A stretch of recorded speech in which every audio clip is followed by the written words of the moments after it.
Hey guys, happy Tuesday. Thank you so much for joining us again. I'm Jen, your host of Blockchain Banter. Welcome back to Trading Crypto. We've got a lot going on. I know we've been talking about rate cuts and ETFs and things, and we may very well be revisiting that with some expected, unexpected news, depending on how it goes and what position you're taking on this. But Keith Allen is here with me. He is the co-founder of Material Indicators, TA and algo trader and order book analyst, along with Dr. Mark Richardson, project lead at Bancor and Carbon DeFi. Good to see you guys. Thank you, as always, for joining me on the call. Always good to be here. Thank you so much, Jen. Of course. And thank you to all of our viewers as well. Keith, I might turn to you. You know, I know that you watch the rate cuts in the news and things a little bit more closely than we do. Than I do. You know, I can't speak for Mark, but this is a big part of your trading strategy and kind of creating the bigger picture. Maybe you wouldn't mind just giving us a slight recap of what you've really been paying the most attention to this last week, and maybe at the moment, you know, where your head's at, what your thoughts are. Okay, well, I can tell you, number one, that I'm not an economist, and that it's not financial advice. It's not financial advice. And that the market, I'm not sure what the technical term is, but I think it doesn't have a fucking clue of what the Fed is going to do. The projections have literally been all over the place between a quarter point and a half a point rate cut, right? 25 basis points versus 50 basis points. And last month, I think it was like a month ago, it was like 75% had 25 basis points baked in. Obviously, that means 25% had 50 basis points baked in. And then it got even higher in the 25 basis point camp. And then, I don't know, last week it was like 66% in the 25 basis point camp. We headed into the weekend at literally a dead even 50-50. And then over the weekend, like every few hours, it would change. This morning, I woke up and it was at 33%. And then we had some economic data come out, and you know, like speculating on this at this point it's like it's pointless. So I checked a little while ago. It was at, and I'll share it with you. And I'm not even going to refresh my screen until I share it with you, so we can see if it changed since I checked it like an hour ago. But it has been changing throughout the day, and I won't be surprised if we're back to 50-50 or even closer to a lead on the 25 basis point side here before it's all said and done. We're now like almost 24 hours. I think we're like 26 hours, less than 26 hours away from the announcement tomorrow. And so let's see, this was 41% about an hour ago in the 25 basis point camp. And look at the drama. Now back to 39%, right? So who knows, and what does it matter, right? That's the question. How much does it matter? That's the question, right? And you know, for a while I've been saying that, and this is really just based off what I've read and been hearing from some economists, that, you know, a larger cut might spook the market a bit, you know, raise concerns about what's happening on the backside. Raise concerns that, hey, the Fed is being more reactive than proactive, and they're concerned that they're too late and they're trying to catch up quick. And that would speak to maybe a spike in unemployment or, you know, hard landing, deep recession, all of the things that nobody wants to see. Except Mark, maybe, who's still looking for $12,000 Bitcoin. And I'd like to see it too, but not from here. And so that's one camp, is, does a larger rate cut spook the market and kind of stoke the fear of a hard landing? And now that we see the sentiment leaning towards a 50 basis point cut, dominating, you know, the market here, according to the CME group, would those folks be upset or concerned if we only get 25 basis points? So where I was thinking that 25 basis points might be the better scenario, The market is looking for 50, and if they don't get it, now again, this What's could going to happen? a lot can happen between now and tomorrow. But if they don't get it, is the fact that this group is so heavily thinking 50 basis points, is this group going to be the one that dumps because they didn't, they didn't think it was enough. And so that remains to be seen. So I find it very, very difficult to speculate on that. And so I look at the fundamentals of Bitcoin, which are still very much intact, in my opinion. The trend. Before we go, Keith, really quickly, before we move on from that, Mark, I know that you're muted, and I kind of asked Keith this question directly, but you know how this goes, right? You want to add anything to the rate cut and your thoughts on it? Just jump in. Yeah, a couple of things I want to add. And that's you can't separate when Keith was talking about the Fed being either proactive or reactive, it's not necessarily true that either one of those things is like the absolute end of it. Because it exists as a part of the system and because people are observing it, it's impossible for the Fed to do anything that doesn't cause the market to do something. And simultaneously, the Fed anticipating what the market is going to do is influencing its decision. So it's a constant sort of feedback. But looking back over how rate cuts have coincided with market capitulations and recessions, in general, the faster the Fed cuts rates, the more violent the oncoming recession. So generally, maybe the perspective that I want to offer on it is that when the rate cuts are steep, it's because the Fed is expecting a hard-ish kind of landing, and they're trying to soften the blow as much as possible. Now, whether it's because they cut rates very steeply that then signals to the market that they're expecting a super hard landing that causes the hard landing. Like, is this a self-fulfilling prophecy? No one really knows because you can't, A/B test this stuff. But what I'm hoping for the market's sake is that we get not quite as steep a cut. Like, I would prefer to see the 25 basis point cut. And then maybe another 25 basis point cut happen later, because these kinds of slow wind downs after a long held interest rate after spiking it has generally gone very badly. If you wind it down slowly, that you generally get a more favorable outcome across all market indicators than if you get a very steep drawdown in the interest rate. So we'll see. But yeah, if it is going to be the 50 basis point one, then I feel like that's the more that's the one that we shouldn't be praying for. I would hope for more cuts over longer periods of time than something pretty dramatic. Now, 50 basis points in an interest rate doesn't sound like that much, but yeah, compared to previous rate cuts, that is pretty high. So I would hope that it's not that, because that means that the Fed is not they're not panicking, but they're preparing for something bad. Whereas if it's a 25 basis point cut, that means that they're kind of confident that the economy can endure whatever is coming. But we'll see. I do think if we get the 50 basis point cut, that the market knows what that means and they will act accordingly. Whereas if we get a 25 basis point cut, everyone will start to feel a little bit better, even if they're slightly disappointed that it's not the massive drop in interest rates that they were hoping to sort of see the market rally to a new all-time high before crashing.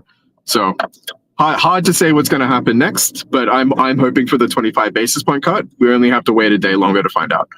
Yeah, I agree with that completely, and that also opens the door for the discussion on what's going to happen the rest of the year. Right? Initially, it was telegraphed that likely be 100 basis points by the end of the year, and now we're hearing talk that, hey, maybe that's too aggressive.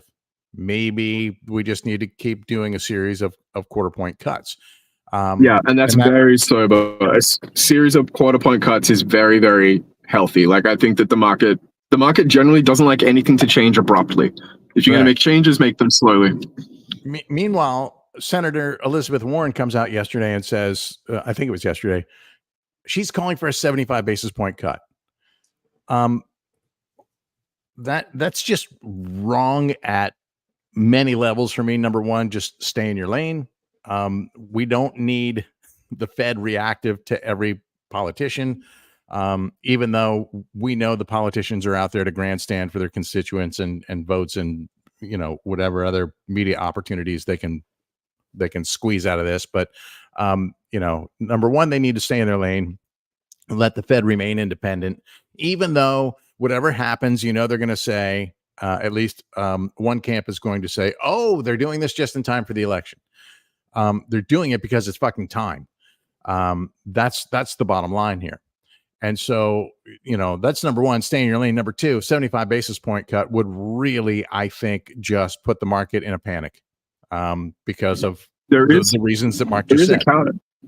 There is a counter argument, by the way, which is that because the Fed raised interest rates so quickly to counteract inflation after the 2020 money printing period, that, you know, with sharp increases in interest rates, and especially after they held them for so long, maybe a sharp change is warranted. Now, I don't share that opinion, and I think that, you know, history agrees with me, but I will acknowledge that because no one knows, there could be some validity to that argument as well. I just don't agree with it.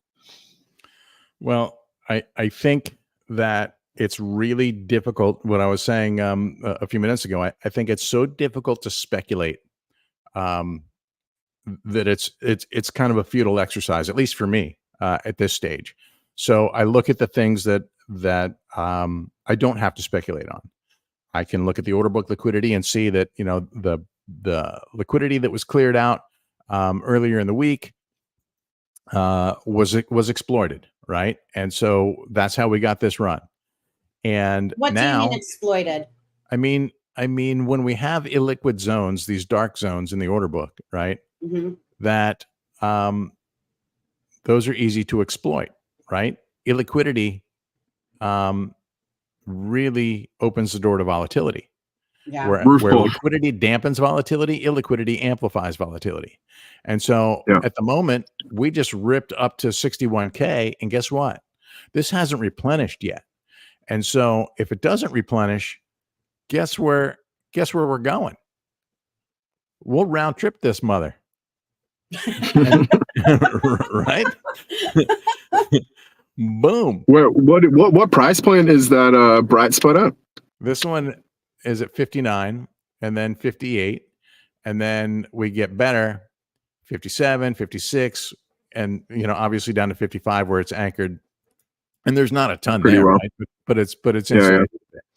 And so if we look at how this stacks up with the technicals, right? So we have bid support here from 55 up to 57, and then a little bit at 58, a little bit at 59.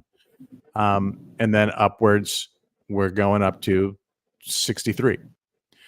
And then a little gap, and then we hit 64, and 65 is up here. And so if we look at how this aligns with technical resistance and support, we have technical support here at the red 50-week moving average, and that is just sub 55K, right? But we saw that we have some good bid liquidity anchoring this from 55K at least up to 56, and then more at 57, 58, 50, you know, little individual rungs, 57, 58, 59 that could hold it here. And then to the upside, we have liquidity exactly where technical resistance is on the chart, around the number one, the top of this prior consolidation range where we just topped out a few minutes ago, and the 21-week moving average. Now, if I drill into dailies, I'll bet we're going to see some resistance. Look at this, right at the 100-day moving average. Perfect rejection right from the 100-day moving average. So this is somewhat predictable in that as we watch what happens tomorrow, we're going to watch to see how price behaves around these key levels. And, this may be zoomed a little tight here on the daily, depending on how you're trading. This was a great 4.5% candle here. And that does create volatility in both directions here. So I'm because the daily is a little bit tough. I'm at this stage, I'm focused more on the weeklies, because I think this is really where support is.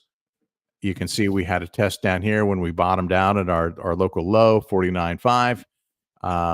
We tested again here a couple weeks ago, and last week almost hit it, not quite. And so this 50-week moving average looks like technical support to me.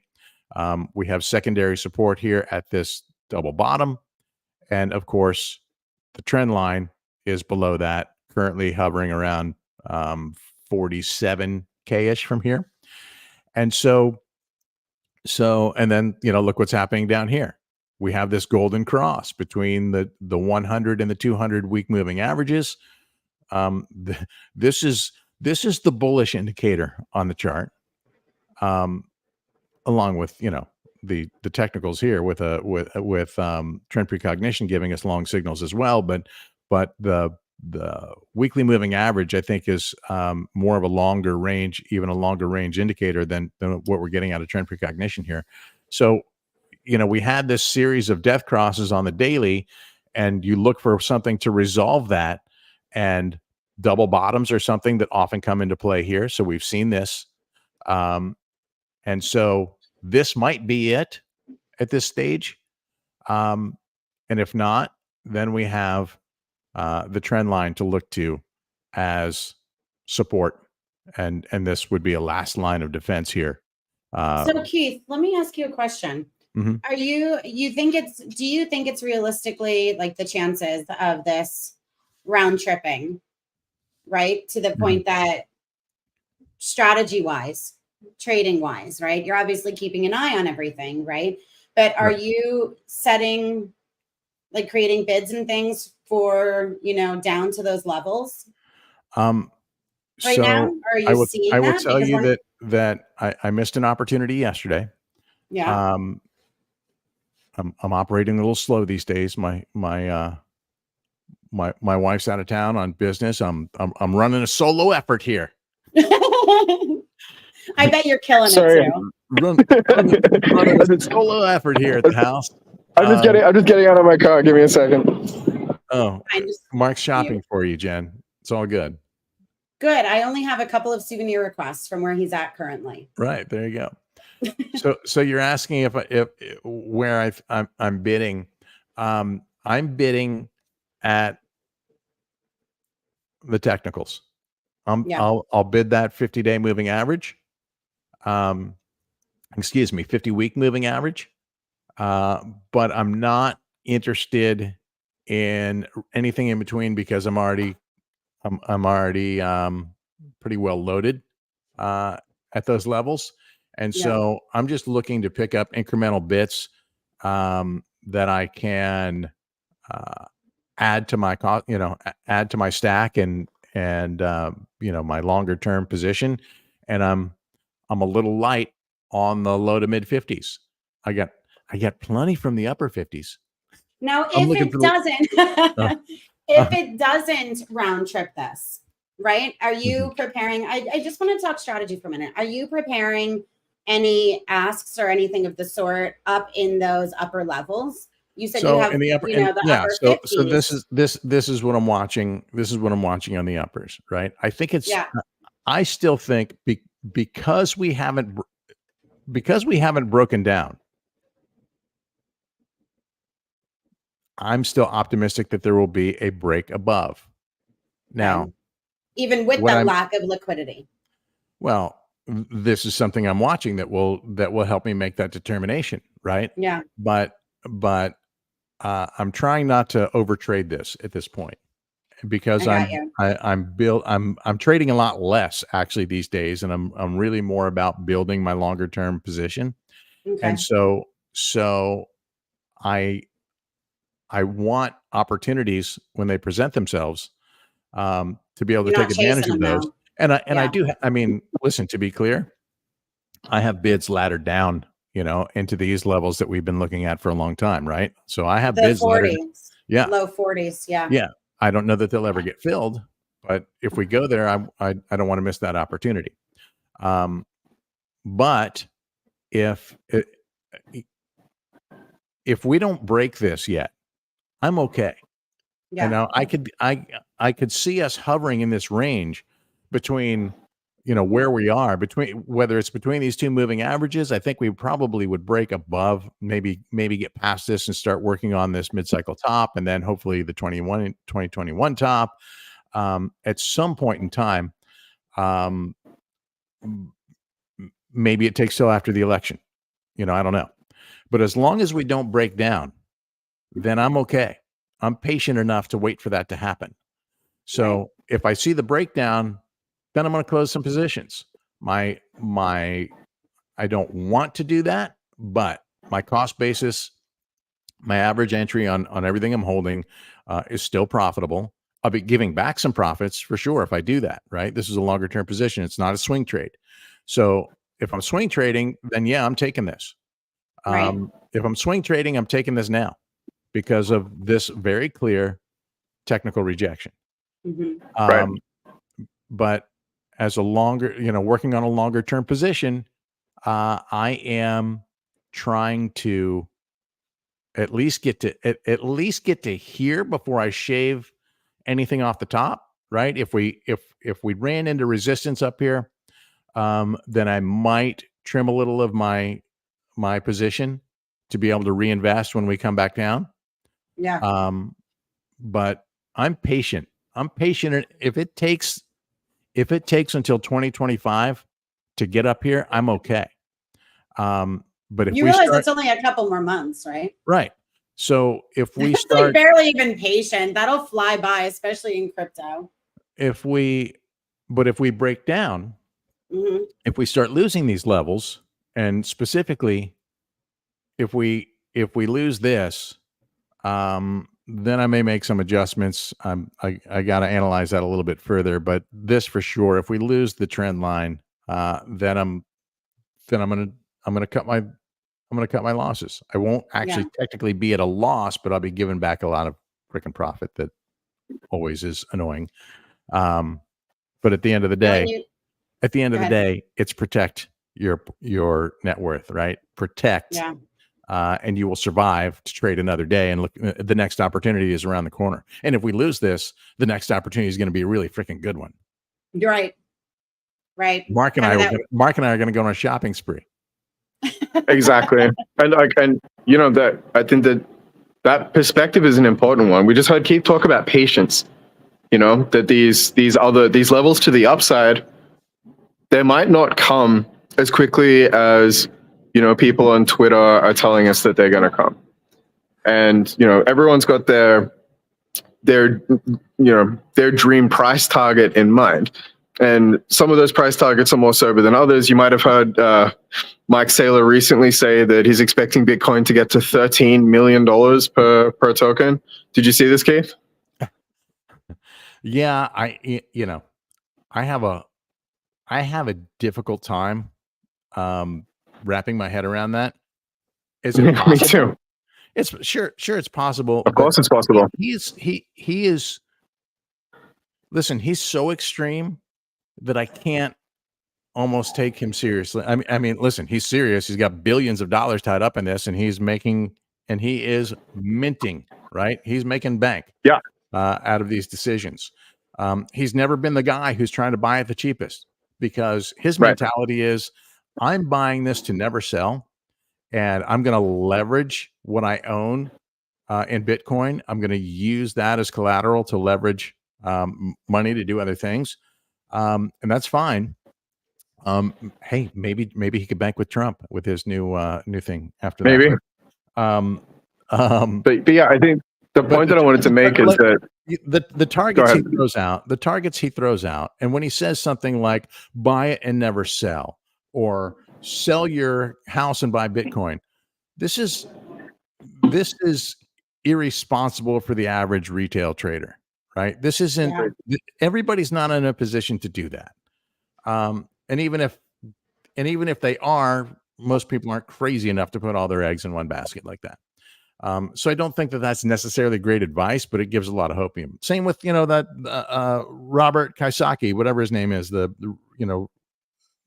author, who's, telling us that Bitcoin's going to be $350,000 by the end of the year, and that he's taking on,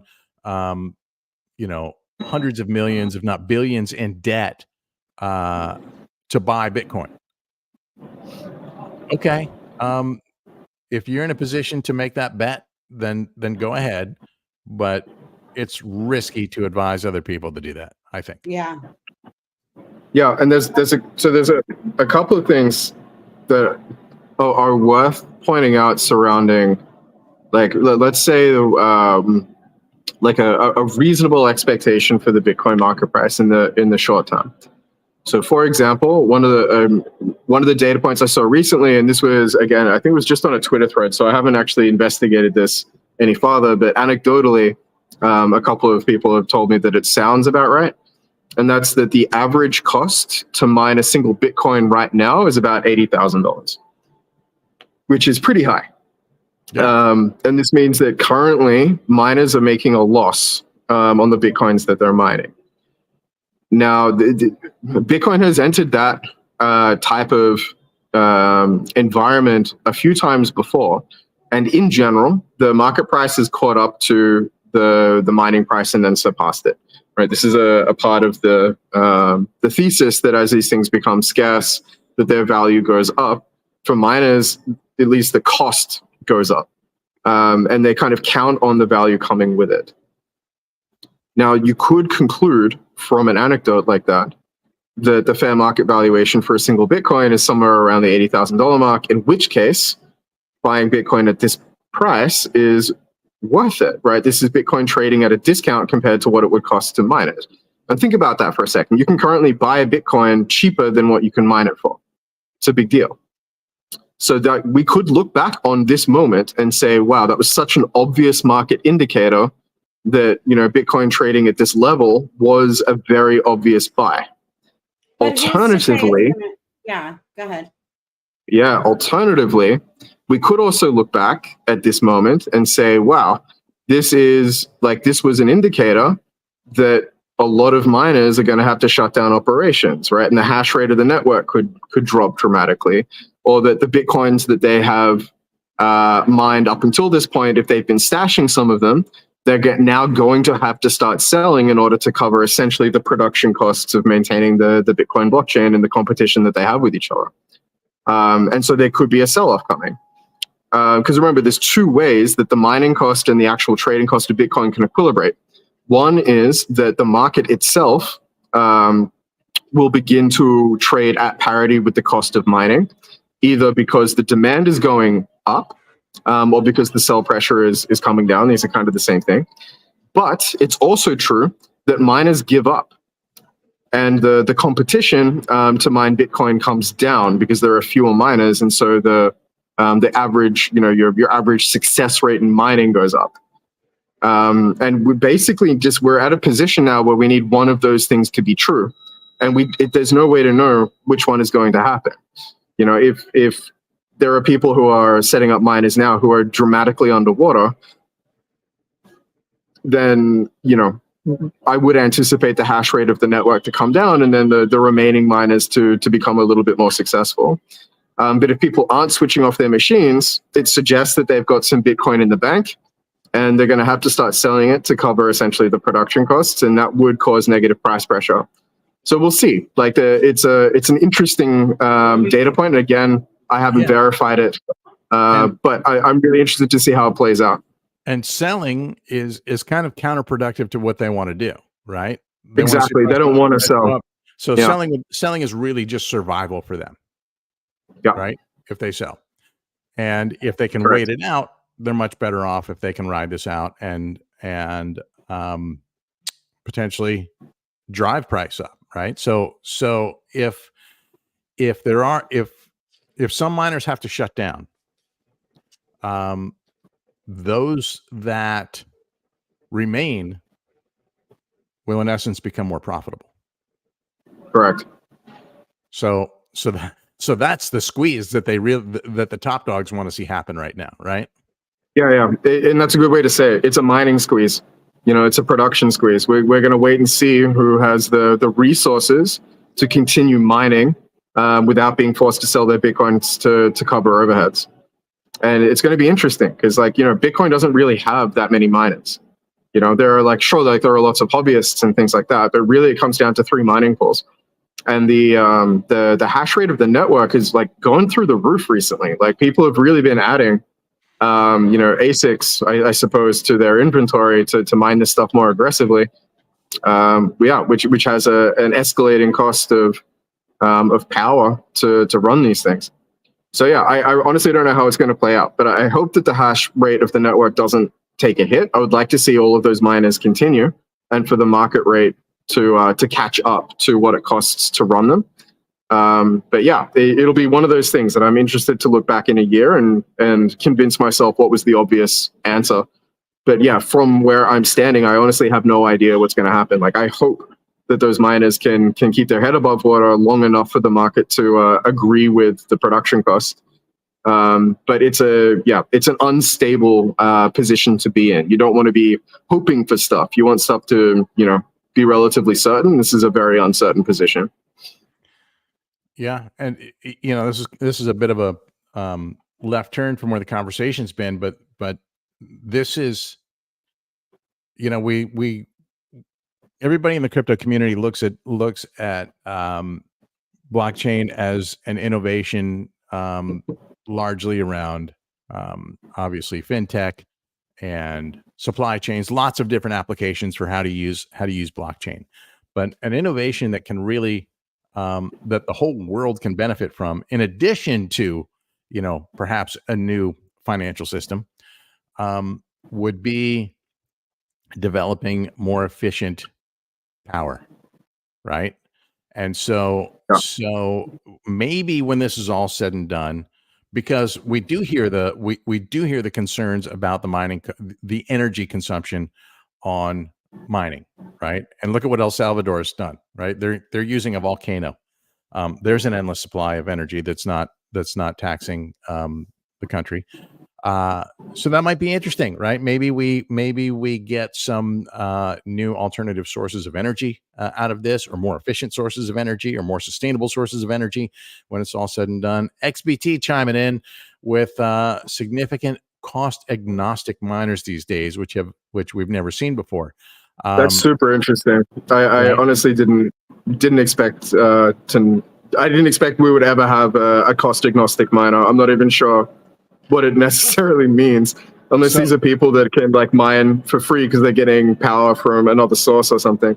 So that would be and XBT, please chime in here. Are you speaking to something like in akin to what they're doing in El Salvador, or are you talking about using sustainable energy to mine, which I know is something that you wouldn't be able to detect which. You would just know that there are miners that have been contributing to the hash rate of the network that haven't been paid commensurate with how much it would cost to perform as many hashes that they have, but you wouldn't actually know where how they're powering their miners. Right. I'm just asking XBT if that's what he's alluding to, and so we'll just wait patiently to see if he sends us another message. It means people who are only interested in securing their ability to transact. Yeah, that's interesting. Okay. All right. Well, First I've heard of that. Okay. So, okay. That's interesting. Yeah. That's a whole nother show. I was just thinking. I also met there's a company that's they describe themselves as hobbyist, or Bitcoin technology for hobbyists. And they sell mining equipment, but it's very very low power. You're never gonna win a single block sort of mining equipment. Right. but where people like want to feel like they're a part of the security of Bitcoin. And like the more people that are doing these things, like if they sell, let's say, 1 million units, those million units are still making a significant enough impact on, you know, the Bitcoin network that maybe one of those, you know, units wins a block every year or something like that.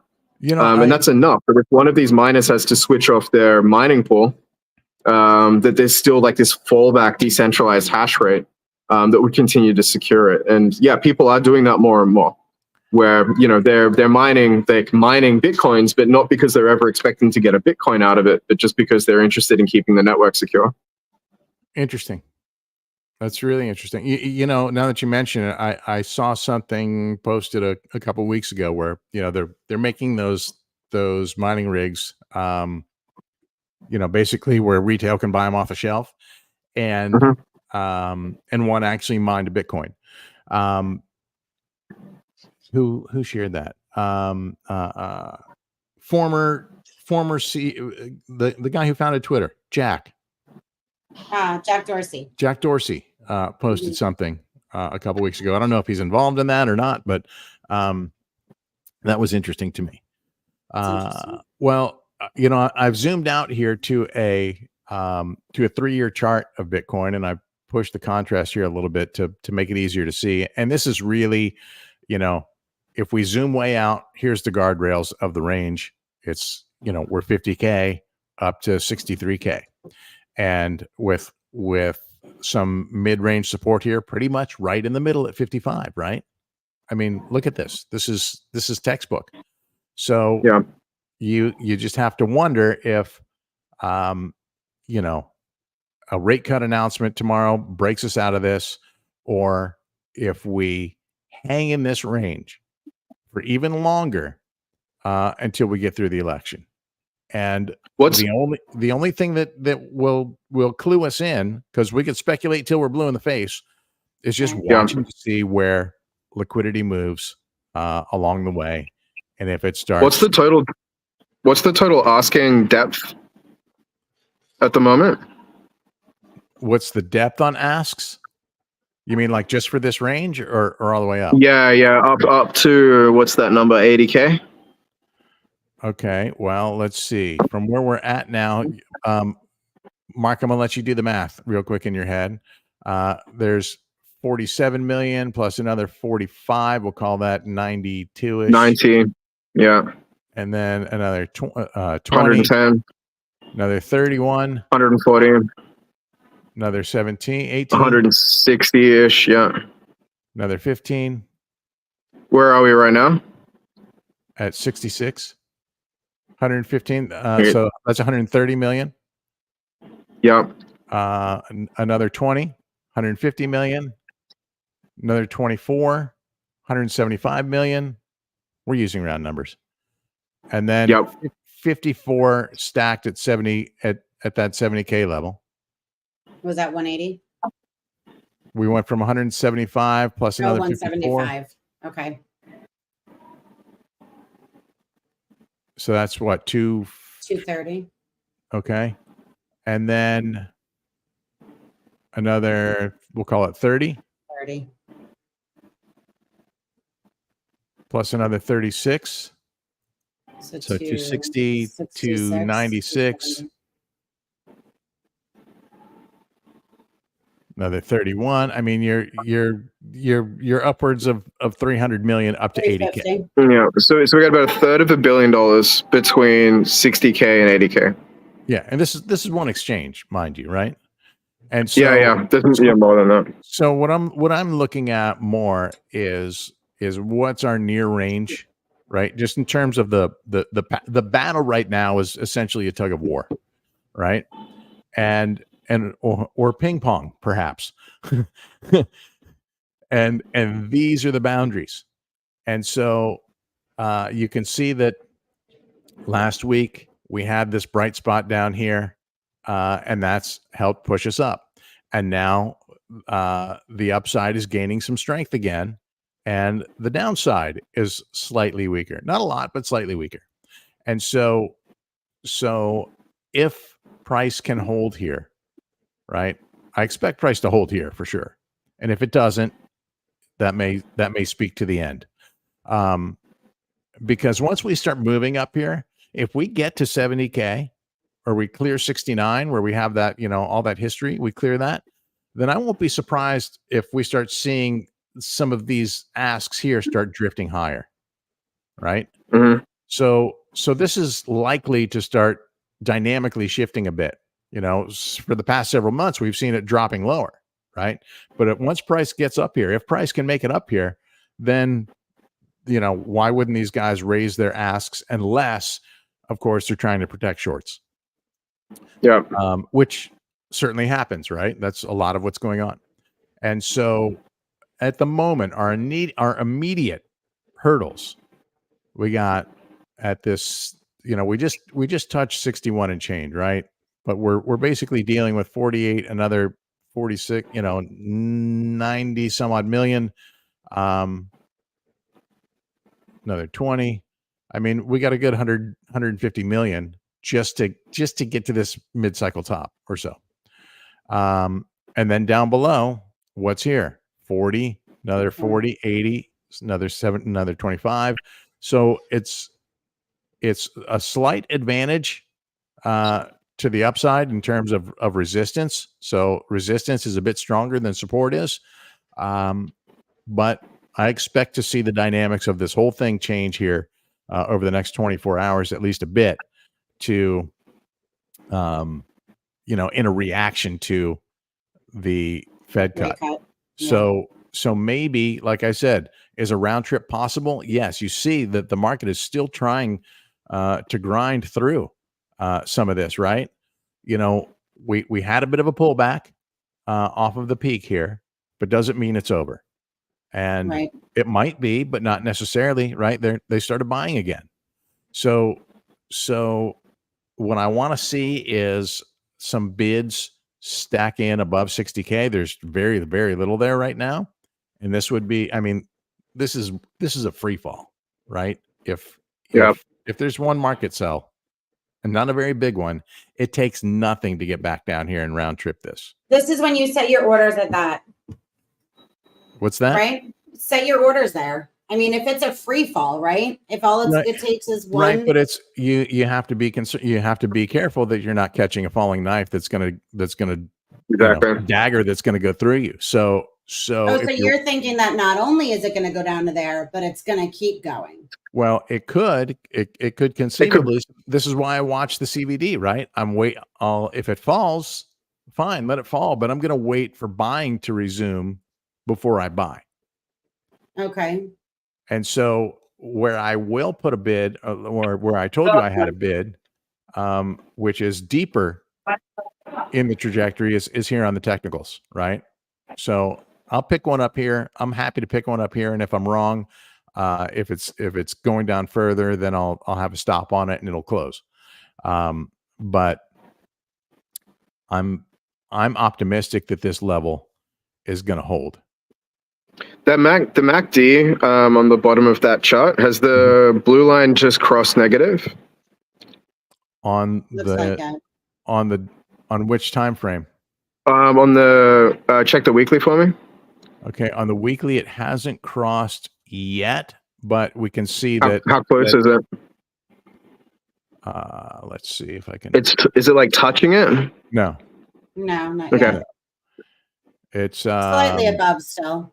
Yeah, it's not there yet, but you can see that the bearish momentum is fading a bit. Right? It has, yeah. So it's almost, the blue line is almost horizontal at this point. Yeah. So it is. I take that back. It is exactly. It's actually curving. Yeah. So it's okay. Well, that's a nice pause in the momentum. So remember, I've been referring to the MACD for months now. What does it look like on the monthly? Yeah. Okay. In the monthly, it's actually curving back. Okay. We'll see. But yeah. But this is honestly my favorite indicator. It is slow. Like it generally is a lagging indicator. I mean, well, it's not general. It is a lagging indicator. But yeah, this is the thing that I pay attention to more than anything else. Well, I pay attention to that, but I also pay close attention to, as you guys know, the RSI, and Yeah, yeah. especially on the weekly. And for me, this one is still very much intact. As you can see, we approached it. Look, every time we've approached this level, here's my line in the sand, for Yeah. the trend to remain intact, and it's still squarely intact and bounced nicely here. Perfect double bottom on this as well here. And That so, looks pretty good, actually. yeah. So this is my real invalidation on the market, and that if we cross below this on the weekly and get a close below this on the weekly, then chances are we're done, unless there's just a super quick recovery. But you can see the times that we've hovered around that. It's not typically good, right? Anytime that price is above that line, and that goes all the way through history on Bitcoin, the uptrend remains intact, and anytime it's below that line, the downtrend is intact. So things to consider. So Mark, what are your thoughts if you were to create a strategy or want to trade this right now on chain? Right? Keith's talking about laddering down. Keith, are you setting anything to sell if it goes up? What did we say? I'm I said, I'm building a longer term position. So yeah. I would sell if I see resistance strengthening and a rejection from resistance. So let's say we break above this 21-week moving average, which is currently at around just shy of 63K, and then we take out the mid-cycle top here at 65K. If we break back down below, so if we lose the level, in other words, it ends up being a fake out, then I will likely trim some of my position that was accumulated up here in the upper 50s for a chance to buy back in lower, because I think that we've had so many rejections from these levels, right? Eventually we got to get there, but there's the technicals matter, right? And we broke through this. I thought that last week when we came up here, we took out the 21 day, we went and we got the 50 day, and then we lost them. We lost them after the weekend. It was short lived. And so I don't think we even made it through the entire weekend, right? Sunday it broke down. So that was my clue that we were coming back here. And I'm glad that we bounced from where we did. I picked up a little, and when we lost it again, I think I sold.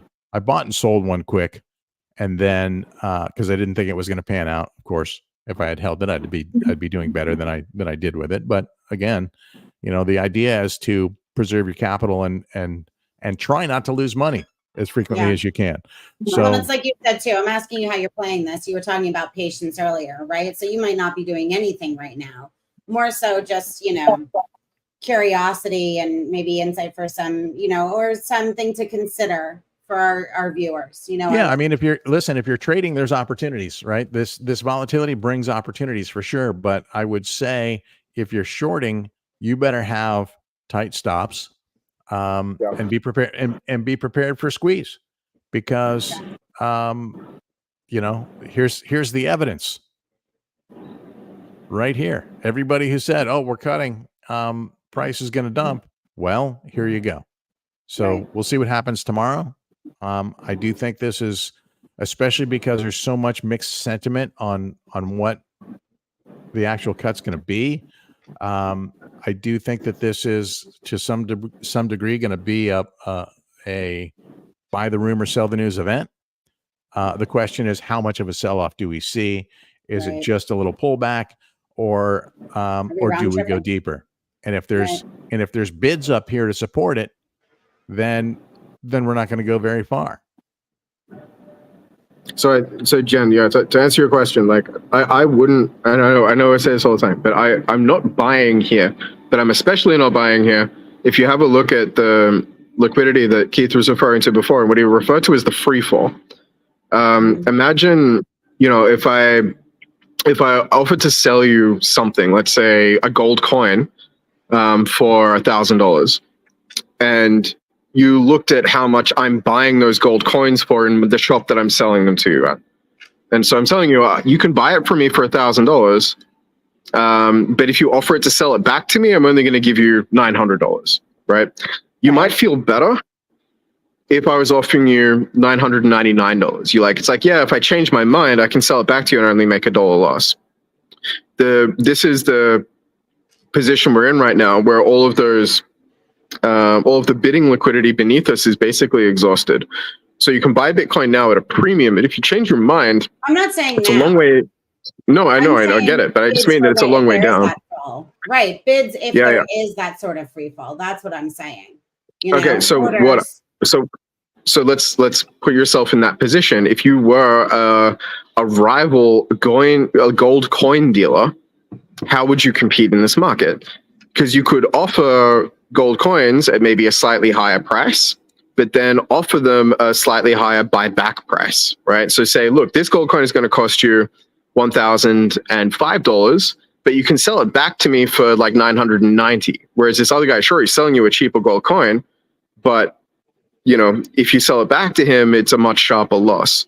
So one of the things you can do here is you can start asking, you can put your ask prices slightly higher. So if the market rallies into you, your Bitcoin can be bought.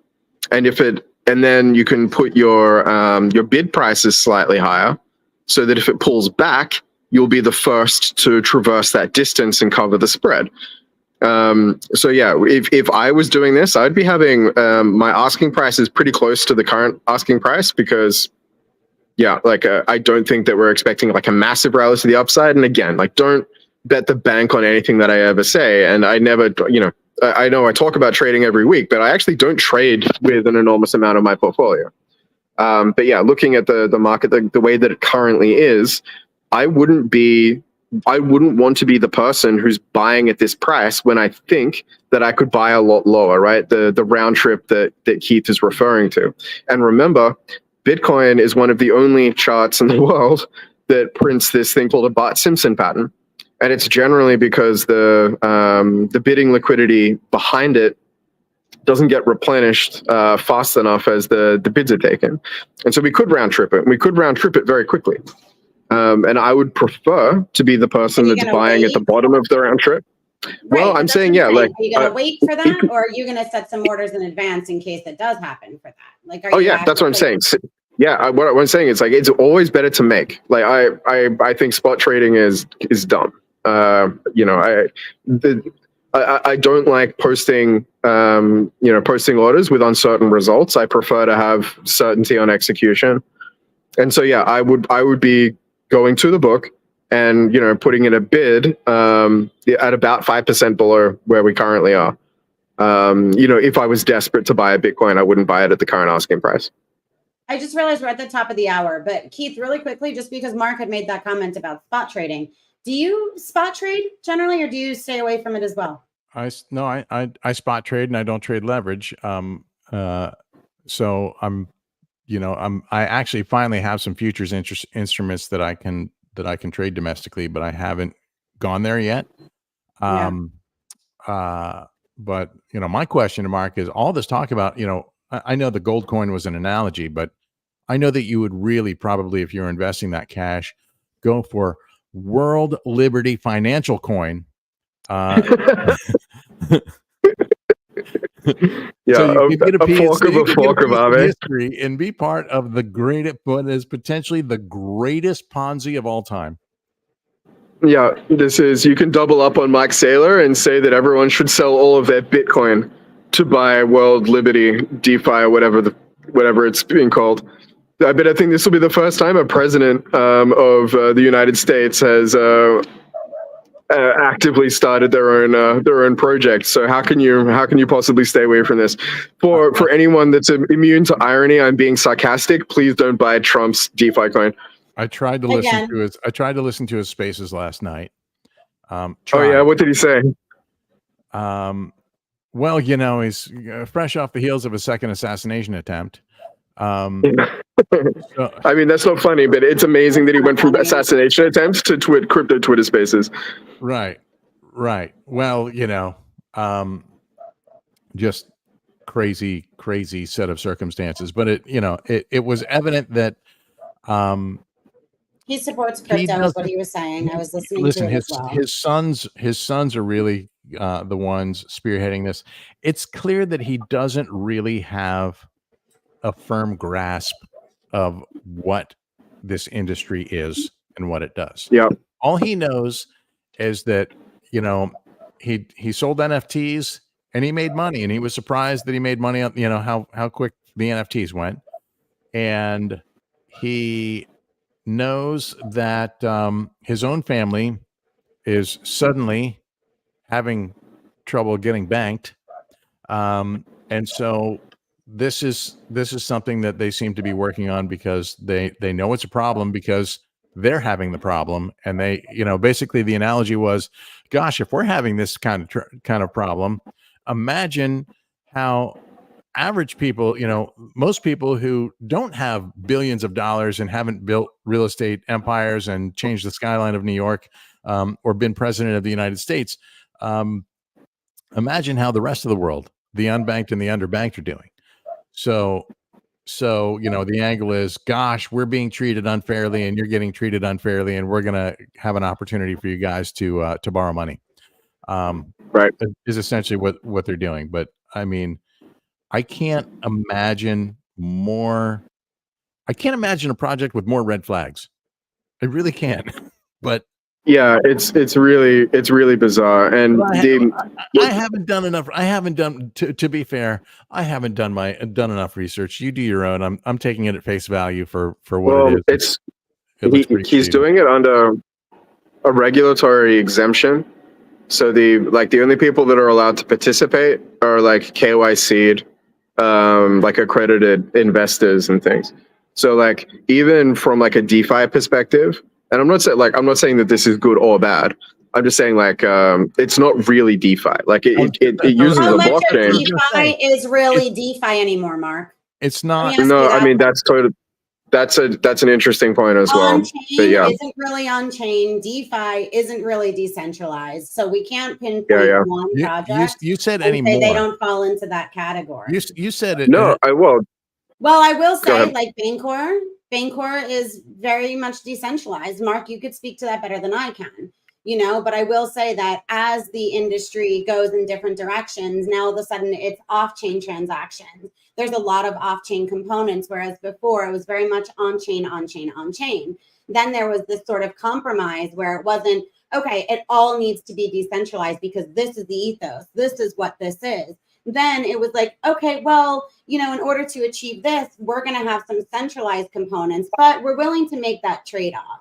So at one point, there were many, many projects that were decentralized, and there still are, right? But as we start making these sorts of compromises and these sorts of trade-offs, we are seeing more of the off-chain components and more of the centralized components.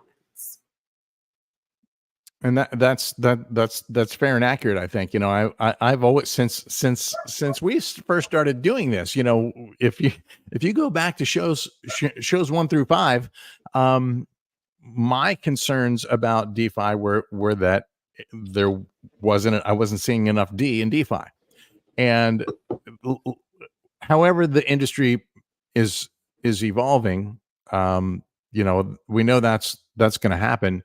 But when you look at this setup with this Trump project, there does not appear to be a concentrated effort to decentralize it as much as they can. In fact, it seems extremely centralized. Yeah, see, I don't know enough about the project to speak on it. That centralization is consolidated into a very, very small group. With a pretty interesting history. Mark, let me ask you this. I know we don't speak about regulation very much, but since we're speaking about this and this is, kind of relevant to it, is it more difficult if you're KYC'd and you are a centralized entity in the industry? is it easier to have some sort of like, is the regulation clearer in that aspect than it is for decentralized projects? Because I tend to think that it's a little bit clearer that decentralization is somewhat of the issue, right? Or that gray area. Yeah, it's the more centralized something is, the more regulatory compliant it is. Yeah.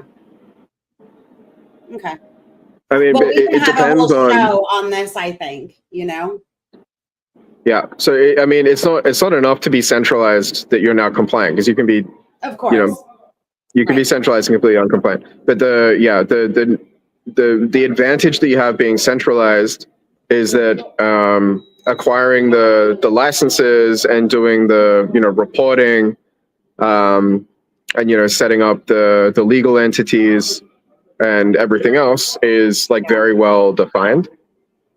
And it comes with things like KYC, AML, and ATF laws that need to be abided by, which is fine. It's just and I'm not arguing against these things. I think a slightly more regulated space is actually going to be advantageous. And I know that I listened to it yesterday too. That's what he was saying, is that I think people want regulation. It just needs to be clear regulation. There really isn't anything. People get the best advice they can, but they don't know either, Yeah, sure. Yeah. Well, like I said when we first started this, we don't talk regulation much, and we try not to. So we will quit while we're ahead. Keith, I see you kind of playing with your chart. Anything that you want to bring to our attention first before we call it a day? Well, I'm just looking at some things with the eye of a trader that, I'm looking at the 1 hour chart here. I have a pretty strong trend precognition signal that says that at least over the next 50 minutes and 30 seconds, price isn't going to go higher than we were at 61.2 ish, 61.3, 61.2, something in that range. It's not likely to. This is, of course, a tentative signal, so a pushback up to that level would invalidate it. But if I were trading this, because we had that rejection from the 100-day moving average, I mean, picture perfect, and we have this indicator now. We have an indicator on the on a 1 hour chart. This is a low.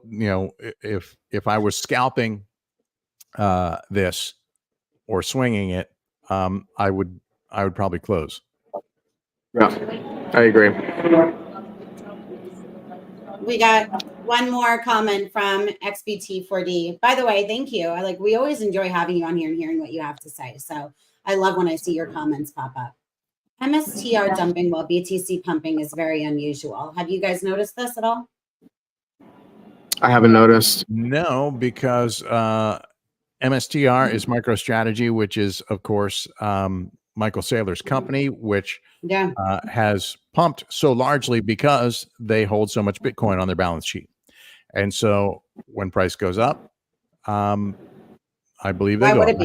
I have not done a comparison on those two, though, right? I have not compared MicroStrategy. Let's see what that looks like.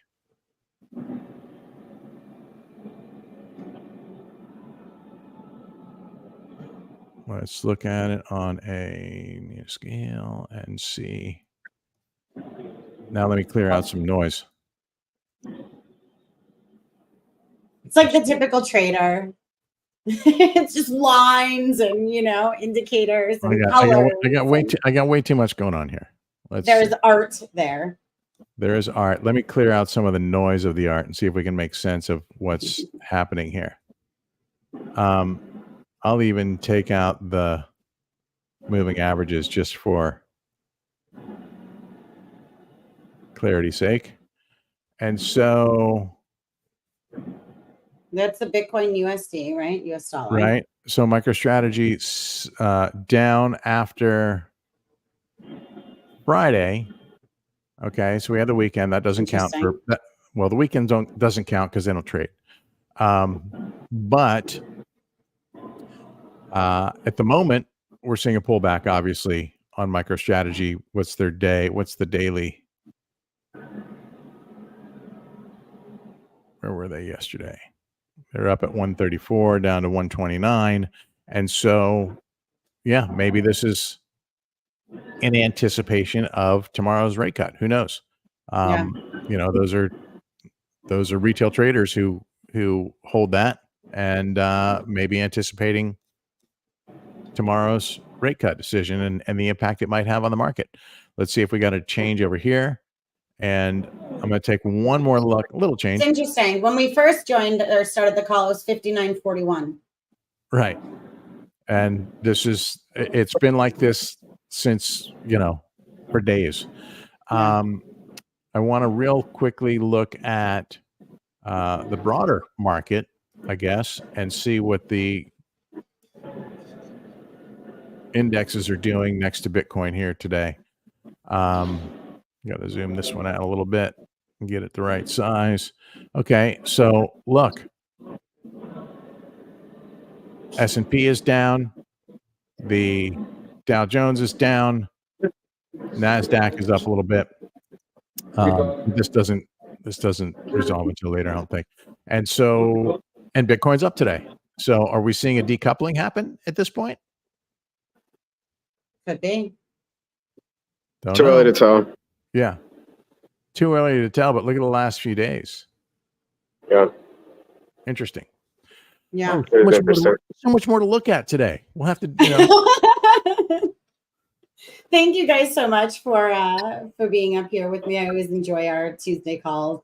XBT40, thank you so much for joining us also and for sharing your comments and your thoughts with us. We always encourage everybody to do the same. So we'll keep an eye on the news tomorrow and all of the upcoming news. And Keith, always look forward to your videos and things. I know you're probably going to wind up doing a live call tomorrow as well. Once the news does hit, see what's going on with the order book and things of the sort. So we'll definitely keep an eye out for that. Well, as luck would have it, tomorrow I will be picking up my kid from somewhere right when I want to be in front of my computer, but that's okay. My priorities are well aligned. But I will be. Does that count as Keith traveling? Because I've got a special indicator set up specifically for that.